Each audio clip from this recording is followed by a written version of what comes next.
Hey, your old flip phone just texted you. It says it wants to move out of your sock drawer. Moving on, we've got Proposition 2, which is a lot more controversial. That's that taser proposition that we've been hearing so much about. At 11 o'clock this morning, Governor Nixon, among others, will be at the former AP plant to open the new plant. You can see the flicker of some red lights on those buses.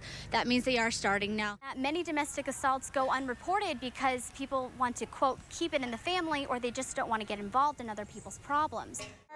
They're staying hopeful. Ed Rob's group says they think they run a stronger ad campaign in the air and on the ground, but as of now, it's anyone's game. The toy drive has collected upwards of $1,200 to $1,500, all of which goes towards buying toys for needy kids ages 14 and under in Columbia. But as of now, get this, they haven't even raised half of that amount. Rusty Middlebrooks wakes up every morning to his own Garden of Eden. He takes care of unwanted dogs, goats. And don't ask me how many cats we got. That's a goat and 2 cats eating together right there.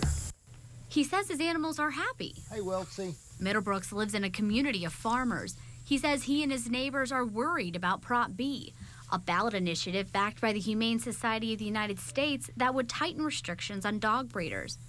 Middlebrooks argues it's not just about puppies.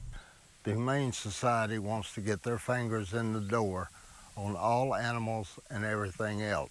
And he's not alone. These people are snake oil salesmen. They will say and do anything to tug at your heart. And people are giving millions and millions of dollars to these national organizations, and they have absolutely no idea where their money is going to. It's going to lobbying. Now, those who are for Prop B say the ballot measure is written specifically for puppies, but others are worried that it could lead to further control on other types of animal agriculture. Barbara Schmitz of Missourians for the Protection of Dogs says the language of the measure is very clear. There is no agenda. She also says the claims by the opposition are drastic and completely unrealistic. But the wording of the measure has some folks worried Missouri's cattle industry could be at risk. Jim Foster is a veterinarian. It defines a pet as meaning any domesticated animal in or near a household.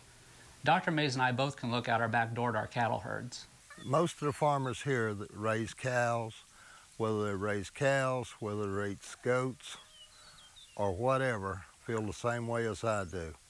Because it's nobody's business, because we're here to protect our animals and take care of them. We love taking care of our animals.